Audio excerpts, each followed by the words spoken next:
12,000 ভরি সোনা খোঁজ পাওয়া যাচ্ছে না। সমবায়ও এই রুরাল ডেভেলপমেন্টেরই একটি অংশ।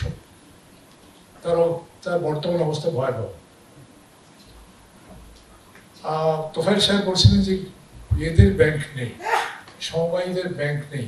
একটা ব্যাংক আছে, যদিও এটা ব্যাংক কোম্পানিজ অ্যাক্টের আওতাভুক্ত নয়, যেটাকে এক্সক্লুড করা হয়েছে, সমবায় ব্যাংক।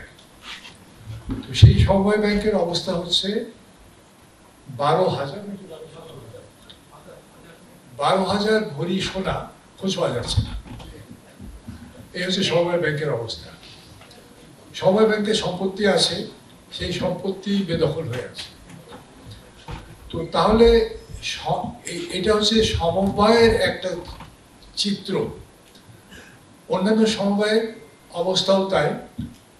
সেখানে কমিটি কারা গঠন করবে সেটা নিয়েই মারামারি, কামড়াকামড়ি, এবং এটার মামলা গড়াতে গড়াতে সুপ্রিম কোর্টেও যায়,